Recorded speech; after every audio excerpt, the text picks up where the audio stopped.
The afternoon sun was the kind of gold that makes everything feel slow and sweet. It poured through the windshield of her little sedan, warming her hands on the wheel. She had music playing, something upbeat but low, just a rhythm to drive to. In the back seat, a small weekend bag held a change of clothes, her sketchbook, and a novel she'd been meaning to finish. She was going to see her college friend, a 2-hour drive to the city for laughter, take out food, and maybe a walk in the park. It was a simple plan. A good plan. She just turned onto Sunset Drive, a main road cutting through her own neighborhood. She knew these streets. She'd learned to ride a bike here. The big oak tree on the corner, the blue house with the wild rose bush, the little corner store where she'd buy candy as a kid. It was all deeply, boringly familiar. She was thinking about whether she'd forgotten her phone charger, her eyes glancing between the road and the rearview mirror. That's when she saw the lights, red and blue, flashing in her mirror. A quick, silent pulse. Her heart did a little skip, a reflex anyone feels. She checked her speedometer. She was going the limit, maybe a mile or two under. She signaled, careful and clear, and guided the car to the curb in front of a row of tidy, silent houses. The engine idled softly. She rolled down her window, the warm afternoon air mixing with the cool from the car's AC. She placed both hands on the top of the steering wheel, where they could be seen. She'd been taught that. Everyone she knew had been taught that dot in the side mirror. She watched the police officer's door open.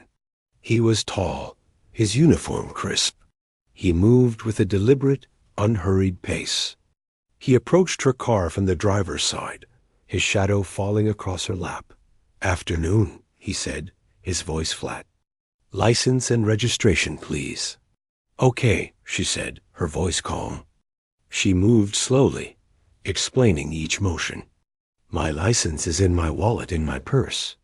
My registration is in the glove compartment." She reached carefully to the passenger seat, her fingers finding the clasp of her bag. "Keep your hands where I can see them." The command was sharp, a crack in the afternoon quiet. It was so sudden, so much louder than before. She froze, her fingers just touching the leather of her purse. "I was just getting my wallet, like you asked," she said, turning her head slightly to look at him. Her hands were still in the air, near the purse. "Do not reach for anything." "Step out of the vehicle." "No." His voice was tight, strained. His hand was resting on his holster. Confusion washed over her, cold and heavy. Nothing was making sense. She had been getting her ID. She was in her own neighborhood. She hadn't done anything. A thought flashed, desperate and clear. Maybe if I just show him my hands are empty. Her phone was in the cup holder, next to a metallic water bottle. It had a shiny, gunmetal gray case. She began to turn her body, just slightly, to face him more fully, to speak, to ask what was wrong. Her left hand started to come down from near the purse, an open-palmed gesture of confusion. "Officer, I'm just—" He saw the movement. He saw the flash of metallic gray from that cup holder as she shifted. In his mind, in a split-second cascade of fear and training and bias, the shape became a weapon. The confused woman became a threat. "Gun. She's got a gun." He wasn't talking to her. He was yelling it to the empty street, to himself. He took a frantic step back, drawing his weapon. "No. It's my phone." The words tore from her throat, a raw scream of understanding and terror. But the sound was swallowed by a much louder one-bang. The sound was not like in the movies. It was a hard, flat crack. It seemed to suck all the other sound out of the world for a second. The window of her car door spider-webbed with a tiny, precise hole. She felt it before she heard it. A punch to the universe, centered on her chest. It wasn't fiery pain at first, just a colossal, shocking impact that slammed her back against the driver's seat. The air left her lungs in a useless rush. She looked down, stunned. A dark, blooming stain was spreading with alarming speed across the front of her light-colored shirt. From down the street, a neighbor who had been watering his lawn stood frozen, the hose dangling from his hand, water pooling around his shoes. He had seen the car pull over, seen the officer approach. He had seen the officer jump back. He had heard the shout, the scream, the gunshot.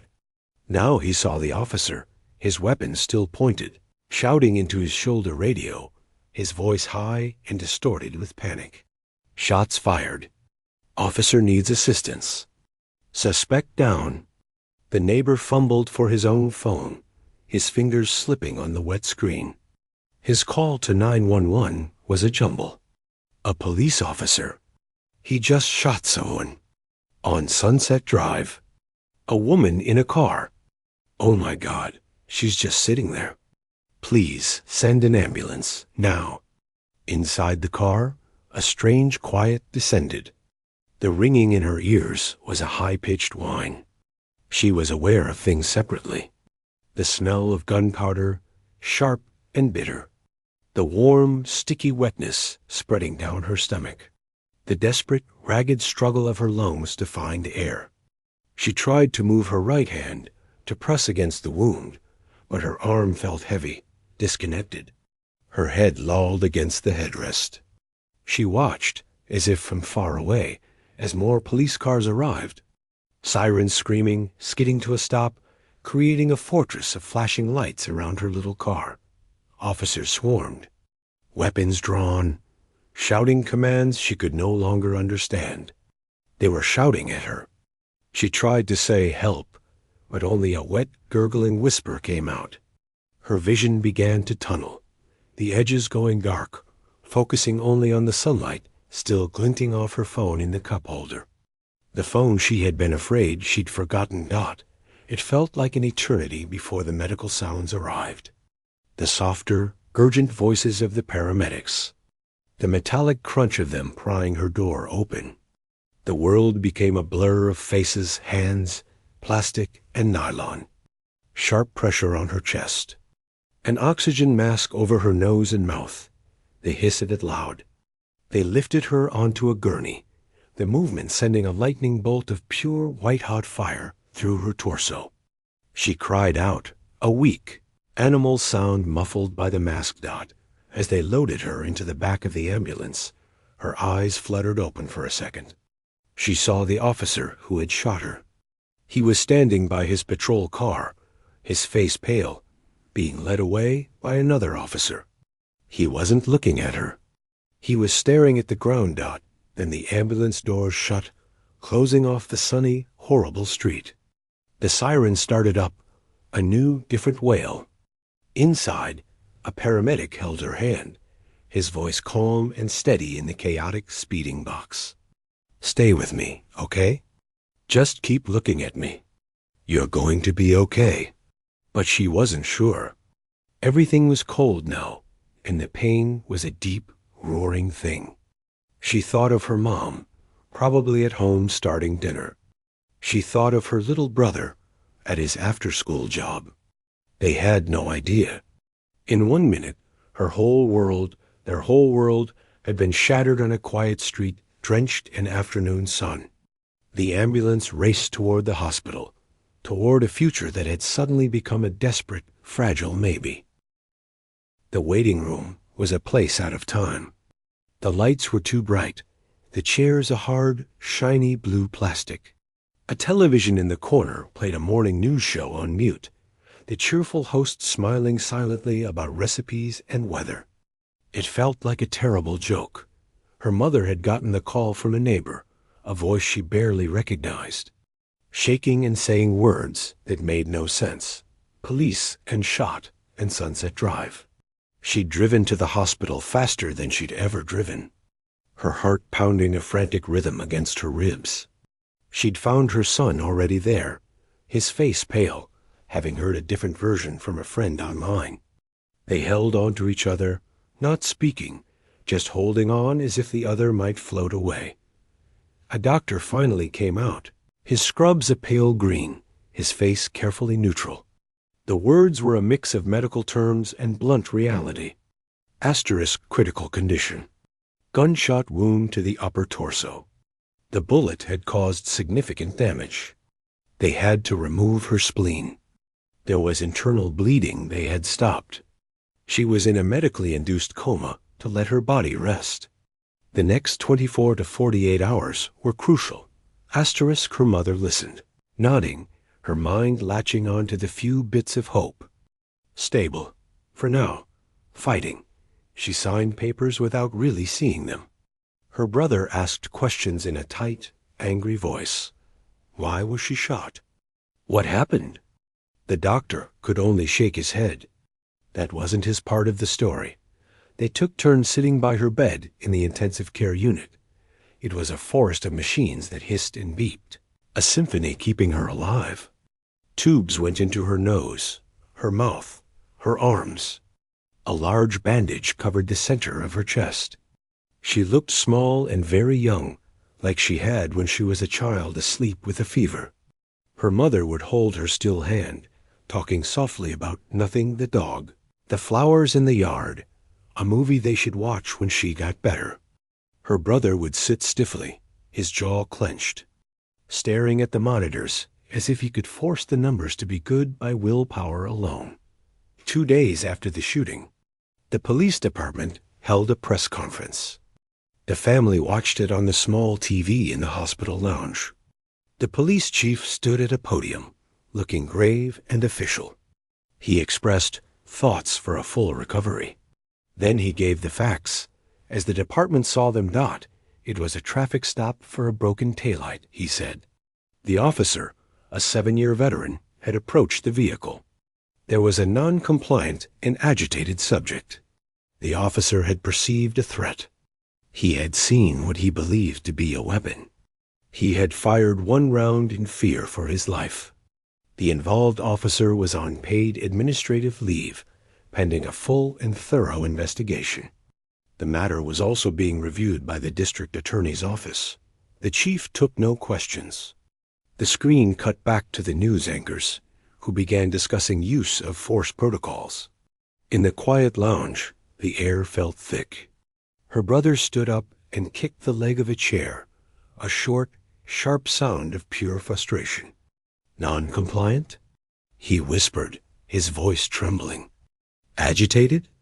She was scared. He was yelling at her. Their truth was different. It lived in fragments, pieces they were slowly gathering. Her phone, a personal effect returned by the hospital, in a clear plastic bag. The lock screen was a photo of their family at a barbecue last summer, all of them smiling. With a shaky finger, her mother scrolled through the photo gallery. There, near the end, were 2 pictures. The first was a blurry, slightly tilted shot of the dashboard, the police car's lights reflected in the windshield. She must have taken it discreetly, a reflex when she saw the lights, a thing people do. The timestamp was minutes before the call from the neighbor. The second picture was of the officer himself. It was just his torso and face, taken from a low angle, likely from the phone in her lap. He was standing by her open window, his face stern, his hand resting on his belt. He didn't look afraid. He looked impatient. The timestamp was 1 minute after the first photo. Then, a phone call. The neighbor who had called 911 had also taken a video. He was hesitant, afraid of trouble, but his conscience pushed him to reach out. He emailed a file. The video was shaky, filmed from behind a curtain across the street. There was no sound, but they could see it all. They could see the officer approach. They could see her hands on the wheel. They could see him suddenly step back, his posture changing. They could see the faint puff from the driver's side window, a moment before the officer's arm jerked with the recoil. They could see him then shouting, running back to his car. They could see her, slumped and still, in the seconds before help arrived, got no movement from her that looked threatening. No object thrown or pointed. Just a woman in a car, and then a man jumping back and firing. "This is it," her brother said, his eyes glued to the screen.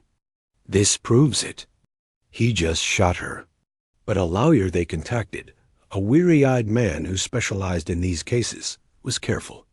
"It's powerful," he said, sitting with them in the hospital cafeteria. "But it's not a magic wand. They'll say the angle is bad. They'll say you can't see her left hand clearly in the second before the shot.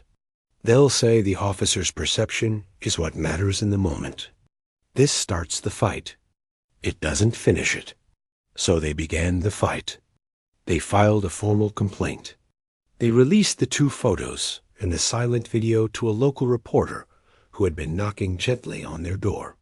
The story changed. The headline was no longer just police shooting. It became "Family Questions Police Narrative in Shooting of Young Artist." The news showed the pictures, the grainy video. Community leaders held a small vigil outside the hospital. People brought candles and cards. The police department's tone became colder, more legal. They stopped saying non-compliant and started saying the subject failed to obey lawful commands, creating a dynamic situation. The officer was referred to only by his badge number. The investigation would be comprehensive and impartial. For the family, life split into 2 parallel worlds. One world was the hospital, the slow, painful progress as she was brought out of the coma. The first raspy whisper of her voice, the physical therapist helping her try to sit up. The wince of agony that crossed her face with the smallest movement. She was foggy, confused, traumatized. She remembered the sun, the lights, the shout, the impact. Then nothing. The other world was the fight. The lawyer's calls. The reporter's updates. The slow, grinding machinery of the justice system beginning to turn. They felt watched. They felt like every word they said might be used against them. Her mother's grief began to harden into a steely resolve. Her brother's anger focused into long nights online, researching statutes, precedents, the officer's history. One evening, as her mother was feeding her a little broth in the hospital room, she looked up, her eyes clearer than they had been in days. Her voice was a dry leaf of a sound. "Why?" she asked. Her mother smoothed her hair, her hand gentle. "We don't know, maybe, but we're going to find out." She closed her eyes, a tear escaping down the side of her face into the pillow. "It hurts," she whispered. "I know," her mother said, her own tears coming now. "I know it does." Outside the room, in the hallway, the world moved on. But inside, and in the family's home that felt too empty, a storm was quietly building. They had the truth, they believed. But they were learning that the truth alone wasn't enough. You had to shout it. You had to prove it. You had to fight for it against a system that had already written its first clean version of the story. And they were so tired. The battle had just begun, and they were already wounded. The house felt different when she finally came home. It was supposed to be a relief, and in some ways it was. Her own room, her own bed, the soft light from her lamp instead of the harsh fluorescence of the hospital. But she was a ghost of herself, moving slowly, carefully, a constant ache in her chest where the healing wound pulled tight with every breath. She slept a lot. The world outside the windows seemed too bright, too loud. Her family moved around her quietly, trying to help. Her mother adjusted pillows, made soft foods, kept the TV volume low. Her brother handled the piles of mail get-well cards, bills, official-looking letters from the city and their lawyer. They were all holding their breath, waiting for the next step in the official investigation, trying to find a new, painful kind of normal. The first call came a week after she was home. It was late. The house was dark, except for a single light in the living room where her mother was reading, unable to sleep. The sudden ring of the landline, an old corded phone they kept for emergencies, was a jarring shock in the silence. It echoed through the quiet halls. Her mother jumped, her book falling to the floor. She looked at the clock. 12:07 a.m. A call at this hour could only mean bad news. Her mind flashed to the hospital, to complications. Heart in her throat, she picked up the receiver. "Hello?" The voice on the other end was male, crisp, and carried a tone of unquestionable authority. "Good evening. I need to speak with," he said, and then gave her daughter's full name. He pronounced it perfectly. "This is her mother. She's resting." "Who is this?" "This is Sergeant First Class Miller, United States Army Recruitment Command," the voice stated, each word clipped and efficient. "I'm calling about her repeated failure to report for mandatory processing. She missed her induction date and subsequent appointments.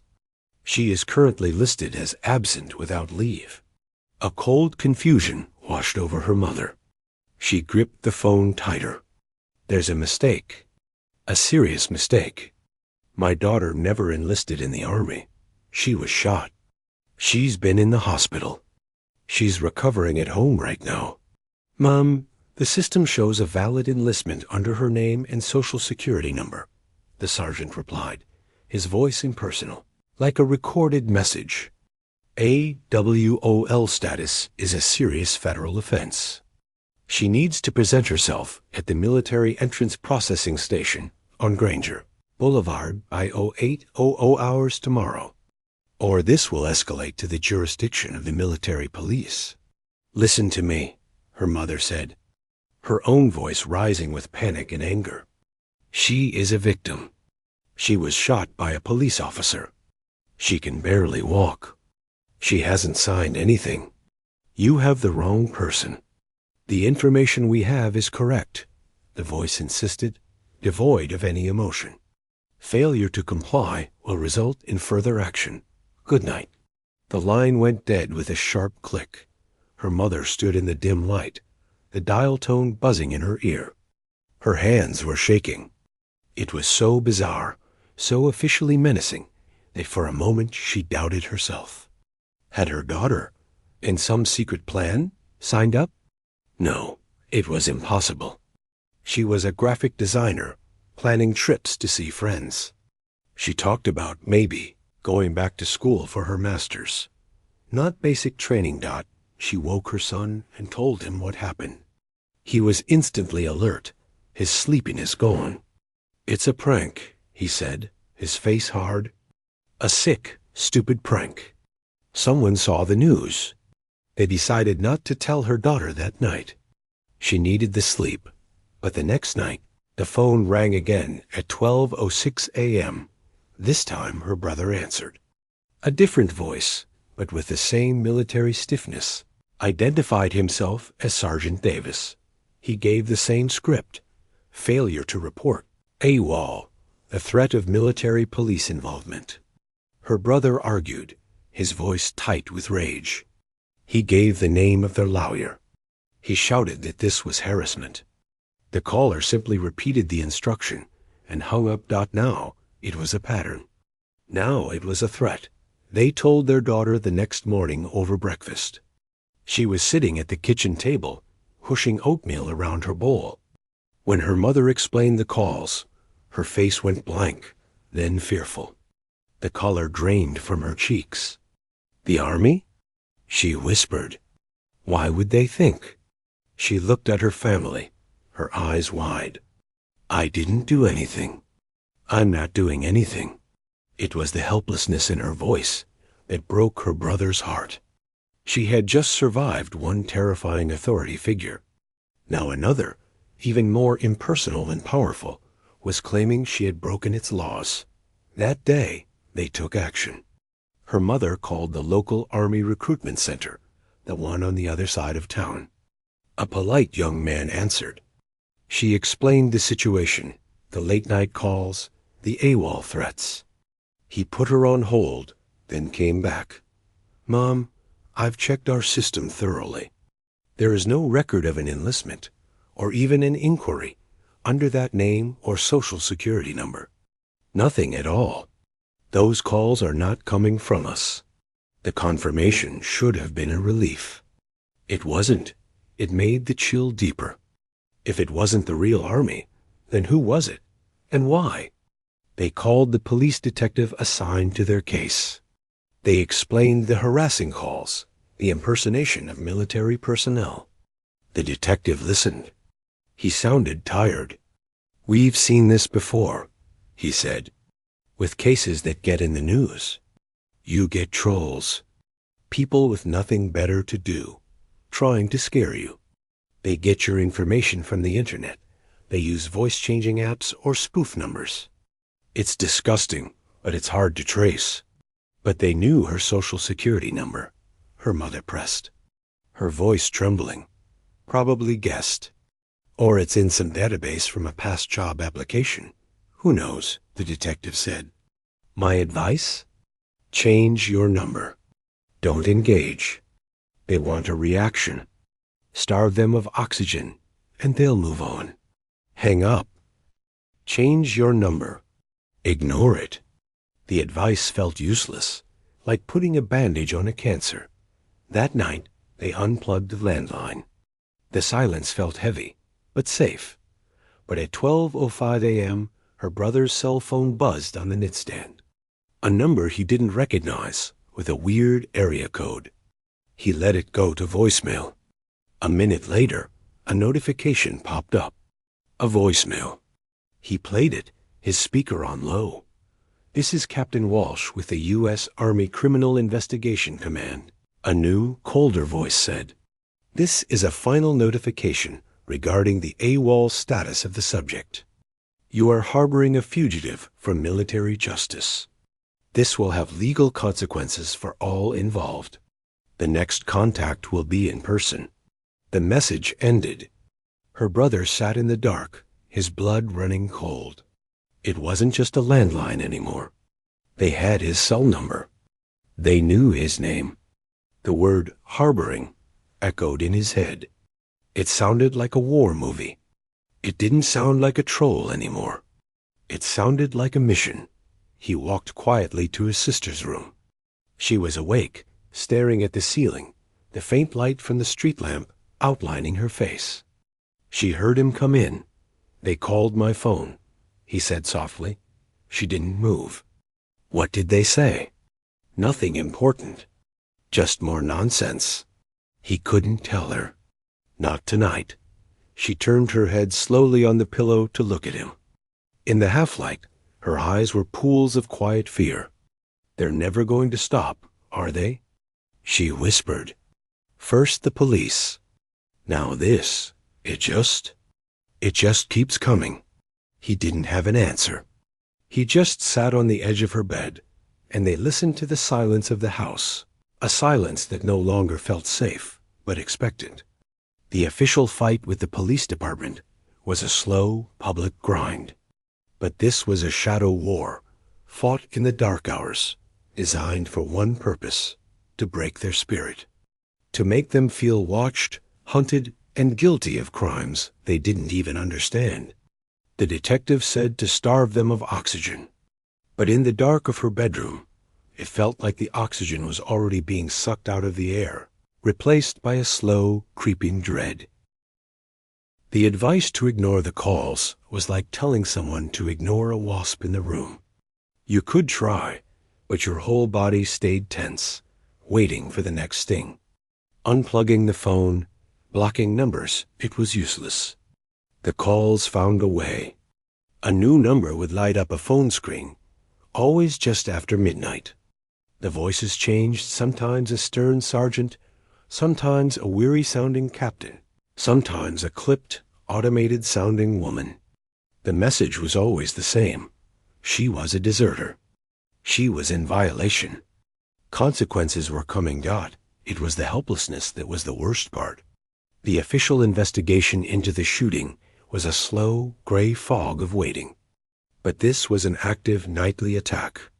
It was grinding them down. Her mother jumped at every sound. Her brother slept with his phone on silent, dark circles under his eyes. And she, the one they were targeting, was retreating further inside herself. The little progress she'd made in physical therapy seemed to stall. The fear had moved in, a silent roommate that never left. Her brother couldn't take it anymore. Watching his sister flinch when a phone rang in the afternoon, seeing his mother's exhausted face, it turned his fear into a cold, focused anger. If the police wouldn't help, if the detective just called it trolling, he would have to understand it himself. He was a computer science student. This was a problem. Maybe he could find a pattern. He started simple. He wrote down every number that had called every time. He looked up the area codes. They were all over the country. Texas, Florida, Washington State, even one from Alaska. They were VoIP numbers, voice over Internet protocol. You could get them online with a fake name and a credit card. They were disposable, designed to be untraceable. A dead end, but the calls kept mentioning specific things: her full legal name, her social security number, her old high school, which was on an early enlistment form she'd filled out at a college career fair years ago, just for a free t-shirt. This wasn't public information from a news story. This was deeper. Someone had accessed data. He created a sort of digital trap. He set up a new email address, one linked to nothing real. Then, late one night when a Sergeant Greeley called his phone, he answered. He kept his voice calm, dull. Hello? The voice on the other end launched into the usual script. Her brother interrupted. Look, she's really sick. She wants to fix this. Can you send the official paperwork, the enlistment contract, to an email? So we can see what she supposedly signed? Maybe there's a way to get a medical discharge. There was a pause on the line, a brief silence where he could almost hear the gears turning in someone's head. That request must be submitted in writing to the processing station, the voice said finally, sticking to the script. Just an electronic copy, her brother pressed, his heart hammering. To prove to her this is real. Send it here. He gave the new blank email address. The caller hung up. Her brother didn't expect anything. It was a long shot. 20 minutes later, an email arrived in the new inbox. His breath caught. The sender address was a jumble of letters and numbers. At army-mil-fake.com, a domain that was clearly not real. The subject line was AWOL Notice Urgent. The body was just the same threat, in text form. But there was an attachment. A PDF dot. He opened it carefully, on an isolated laptop. It was a forged Department of Defense form. It looked almost real, with logos and official fonts. But the details were wrong. The unit designation was nonsense. The signature block was for a colonel, who a quick search revealed had retired a decade ago. It was a good fake, but not a perfect one. And in the metadata of the PDF file, the hidden digital fingerprints, he found a clue. The document wasn't created in a government office. The creator's tag was a username, Ironsight77. It was a handle. A place to start. He fell into a deep, dark hole online. He searched the username across forums, social media, gaming sites. For days, he found nothing. Then, in a dusty, little-used forum about survivalist gear, he found a post from Ironsight77 from 2 years ago. The post was about the best kind of boot polish. It was boring. But in his signature line, the user had linked to another profile on a different site, a video gaming site for a popular military simulation game. That profile was a goldmine. It wasn't careful. Ironsight77 had posted rants. Long, angry texts about the government being weak, about cities needing to be cleaned up, about the enemy within. The language was full of code words and slogans he recognized from news reports about extremist groups. And in one photo, posted proudly, was a man in sunglasses standing next to a truck. The face was blurred, but the truck had a distinctive bumper sticker for a local landscaping company and a decal in the corner of the rear window.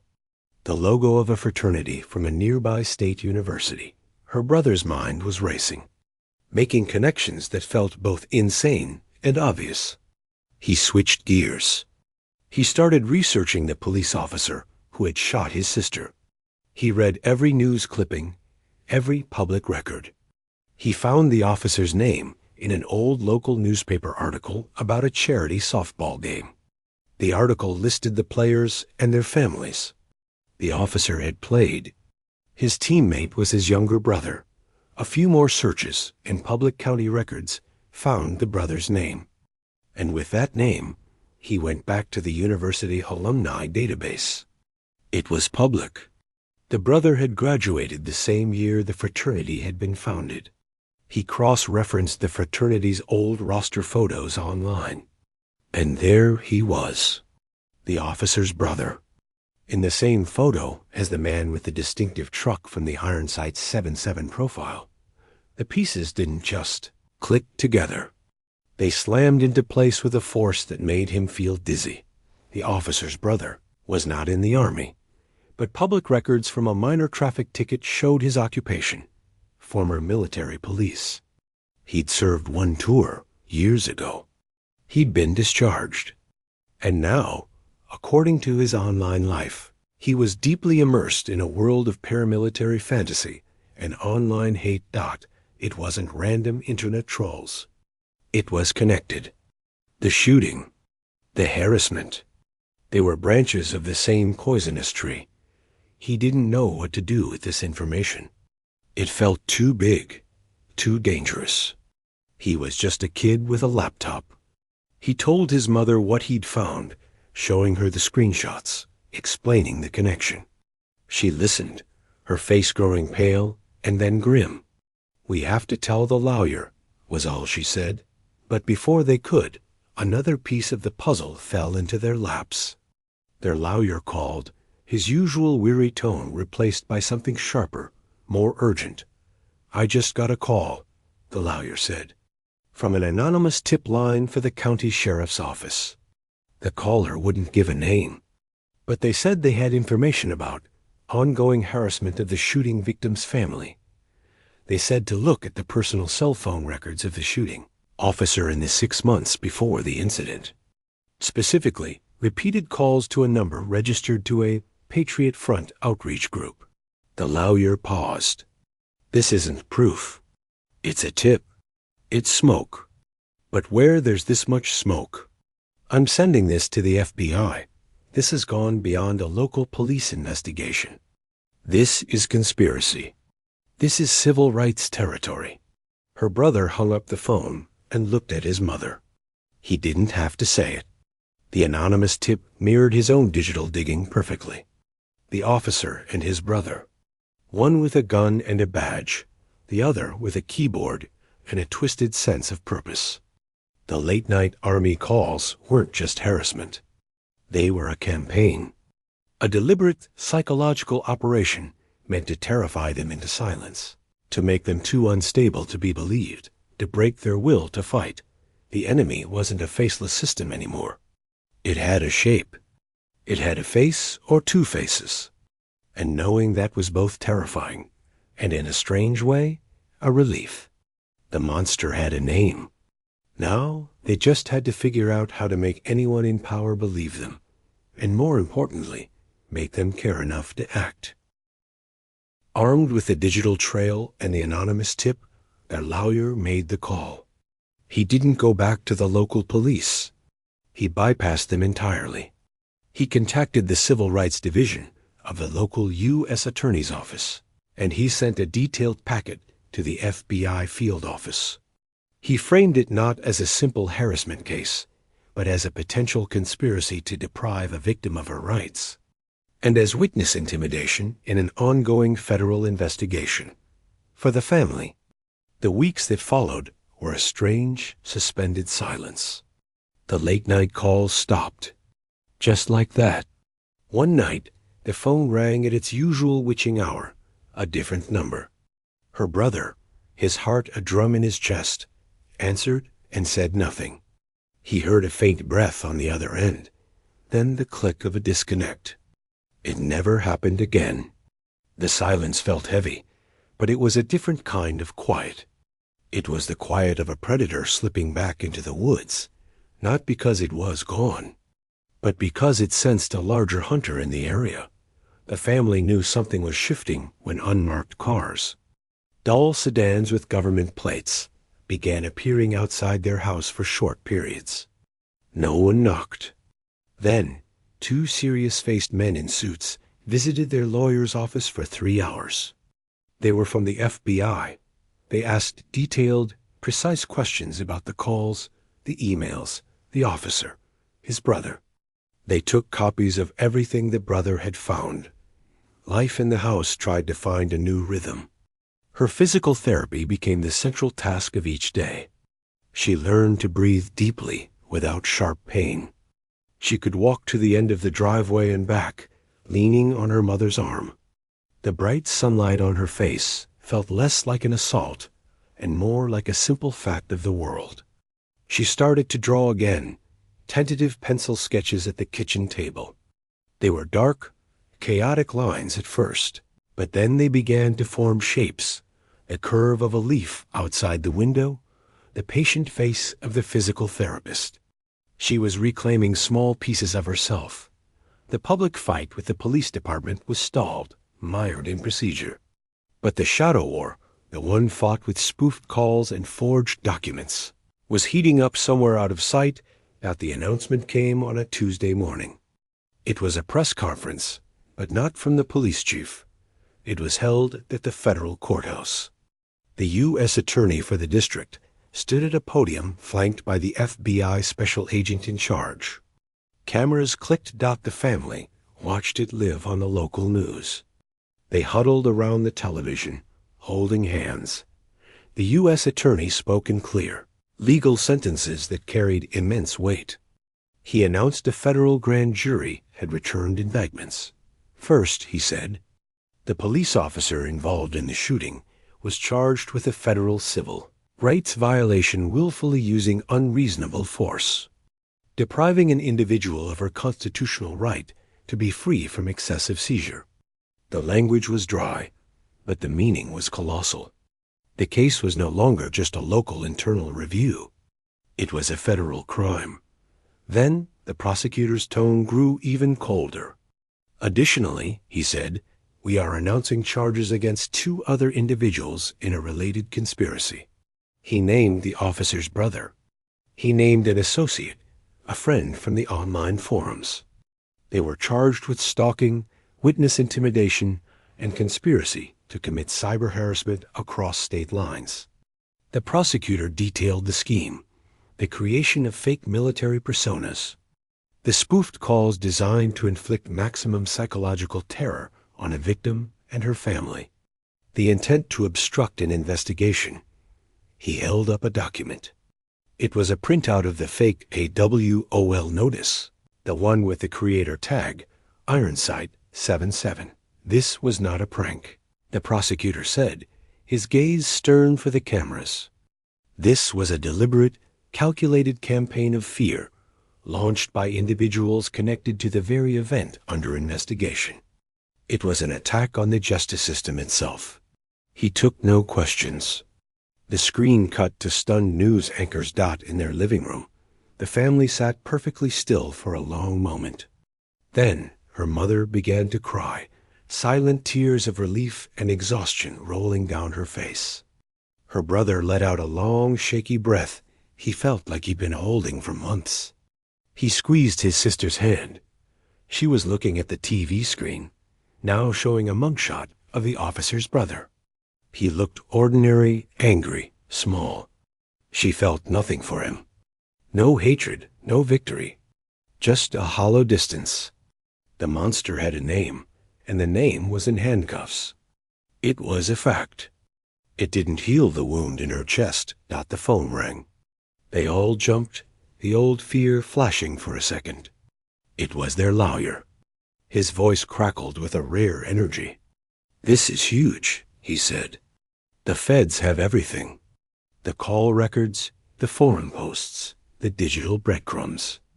They traced payments for the VoIP numbers back to a prepaid card the brother bought. This is a tight case. He warned them the legal process would still be long. Trials take years. But the balance of power had fundamentally shifted. The local police department, facing a blistering federal spotlight, suddenly announced they were accelerating their own internal investigation and placing 3 other officers under review for possible failure to properly investigate the harassment complaints. The story in the media transformed. The headline was no longer just about a police shooting. It was now, "Feds allege elaborate scheme to terrorize shooting victim's family." The narrative was no longer a he said, she said about a traffic stop. It was about corruption and conspiracy. Weeks turned into a month. One afternoon, she was sitting in her usual spot at the kitchen table, sketching. The sun was streaming in, warming the wood. She was drawing the pattern of the shadow from the lace curtain on the floor. It was intricate, delicate. The landline phone, now just a quiet object on the counter, remained silent.